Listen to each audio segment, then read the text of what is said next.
Auzubillahi minasyaitonirrajim. Bismillahirrahmanirrahim. Assalamualaikum warahmatullahi wabarakatuh. Salam ukhuwah berbungakan kemesraan.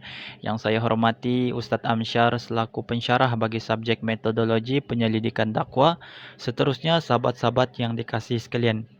Nama diberi Muhammad Zul Azrul bin Ahmad Sarwani. Nombor metrik DI 19296. InsyaAllah pada kali ini saya akan membentangkan tajuk yang telah dipilih. Tajuk kajian saya iaitu punca gejala sosial dalam kalangan remaja. Baik, kita beralih dari segi pengenalan.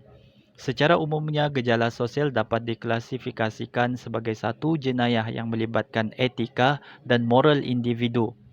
Seterusnya, jenayah ini bukan sahaja dilakukan oleh golongan remaja dan dewasa, malahan kanak-kanak juga terlibat dalam masalah ini. Antara gejala sosial yang sering berlaku, contohnya kes rogol, penyalahgunaan dada, seks bebas, lumba haram, black metal dan seumpamanya, yang semua ini semakin hari semakin berleluasa dan semakin membimbangkan. Oleh itu, masalah sosial remaja perlu dirangka bagi memastikan langkah-langkah tersebut dapat dicegah dan dilaksanakan dengan lancar. Baik, seterusnya kita beralih kepada permasalahan kajian, iaitu berkaitan dengan gejala sosial yang kerap berlaku kebelakangan ini. Antaranya ialah penyalahgunaan dadah, budaya seks bebas, aktiviti lumba haram, merokok di usia muda, budaya gangsterisme. Baik, seterusnya kita beralih kepada objektif kajian saya. Objektif yang pertama untuk mengkaji definisi gejala sosial dalam kalangan remaja secara terperinci. Yang keduanya untuk mengkaji faktor mempengaruhi remaja terlibat dengan gejala sosial. Objektif yang ketiga pula ialah untuk mengkaji kesan gejala sosial terhadap individu dan juga masyarakat. Seterusnya kita beralih kepada persoalan kajian ini. Persoalan pertama ialah apakah definisi gejala sosial dalam kalangan remaja secara terperinci.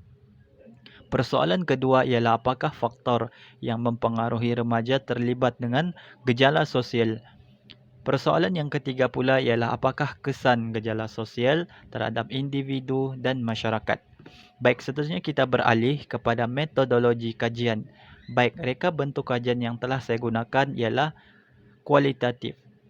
Manakala kaedah pengumpulan data pula ialah analisis dokumen dan juga kaedah temu bual. Seterusnya, proses analisis dokumen yang digunakan ialah deduktif dan juga deskriptif. Baik, seterusnya kita beralih kepada slide seterusnya, iaitu kajian lepas berkaitan dengan tajuk kajian saya, iaitu kesan gejala sosial dalam kalangan remaja daripada beberapa orang individu berkaitan dengan kajian mereka. Antaranya yang pertama iaitu Abdul Rahim 2006. Beliau menyatakan golongan remaja menyesuaikan dirinya dengan faktor-faktor persekitaran keluarga, persekitaran sosial dan budaya yang akan mencorakkan perkembangan tingkah laku mereka. Seterusnya pendapat daripada Zainal Syahrani 2006. Mereka menyatakan pada peringkat usia remaja, mereka mempunyai perasaan ingin tahu yang tinggi. Seterusnya daripada Zainuddin dan Nur Azma 2011, mereka menyatakan bahawa faktor diri sendiri ialah faktor yang paling mempengaruhi remaja terlibat dengan gejala sosial. Seterusnya daripada Arif Saleh Rosman dan Wardah Mokhtar, mereka ada menyatakan kegairahan mencari sebab musabab baru menyebabkan remaja pada tahap ini suka mencuba perkara-perkara yang baru. Seterusnya daripada kajian Princeton 1994, ibu bapa yang mesra dan menyokong akan memberikan kesan terhadap tingkah laku positif di kalangan anak-anak. Manakala jenis ibu bapa yang suka menghukum akan memberikan kesan terhadap tingkah laku negatif di kalangan anak-anak.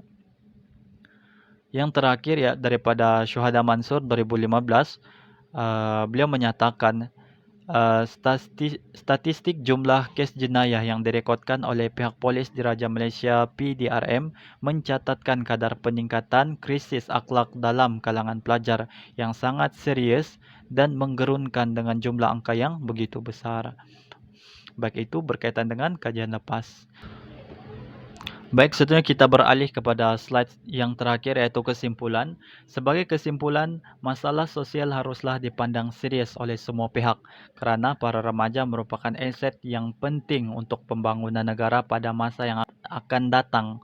Justru semua pihak mestilah memainkan peranan yang penting dan bertanggungjawab untuk menangani masalah sosial supaya para remaja tidak terjerumus dalam gejala sosial dan meneraju negara kita ke arah bebas gejala sosial. Terakhir ialah rujukan.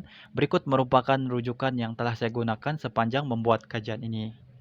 Jadi sekian sahaja pembentangan saya pada kali ini. Saya sudahi dengan Assalamualaikum warahmatullahi wabarakatuh.